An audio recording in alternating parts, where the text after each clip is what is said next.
Krok about it. Today we have a very interesting study from Brazil on bariatric embolization. So I'd like to welcome Dr. Bratz, who's the lead author of this study. I would like to share what the paper suggests to our readership. So, Dr. Bratz, what the target arteries do you usually have for bariatric embolization? It's a novel procedure, so it's good to introduce it a little bit to interventional world. So what are your target arteries? Thank you very much for the opportunity. We need to target the gastric fundus because there's where the oxyntic cells that produce ghrelin, 90% of the ghrelin production are located in the gastric fundus.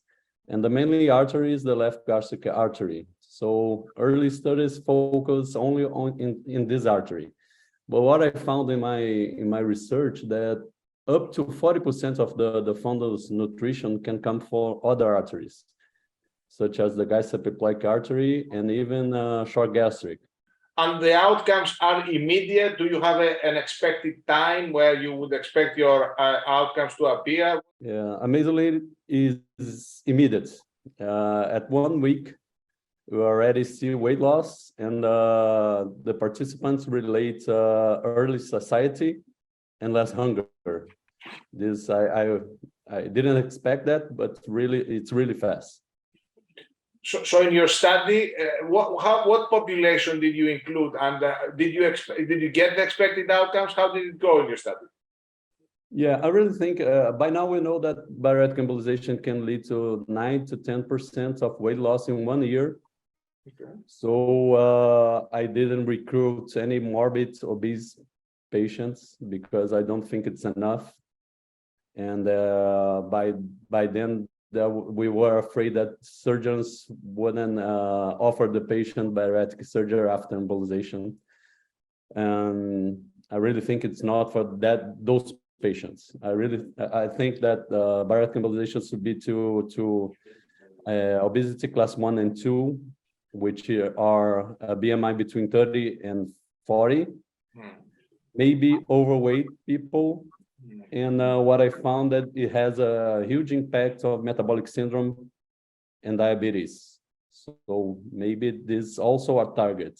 Maybe this procedure is not only for obesity, but also for metabolic syndrome and diabetes. But in your study, did you get the outcomes that were desired? Yeah, patients lose a little bit more than 1 kilograms per month in average.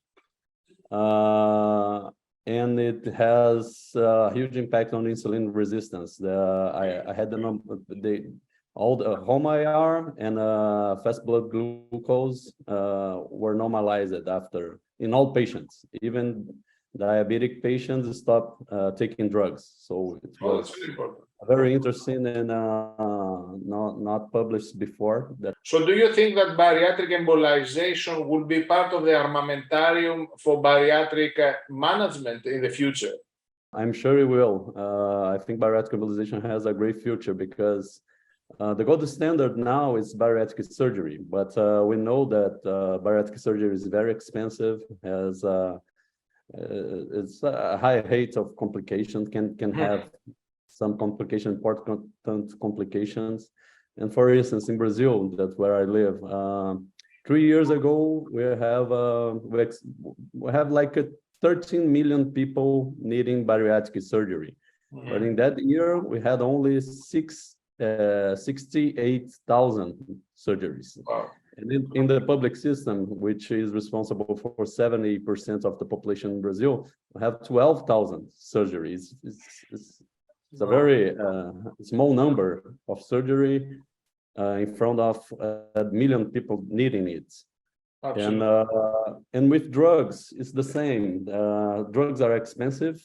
We know there's some good results with semaglutide, but it's very expensive and no, it's not well tolerated by everybody. So nowadays we don't have a long-lasting, effective, minimally invasive procedure, and this is where bariatric embolization fits. This is a great message.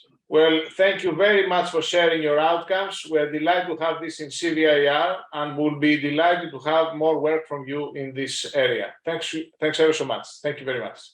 Thank you very much.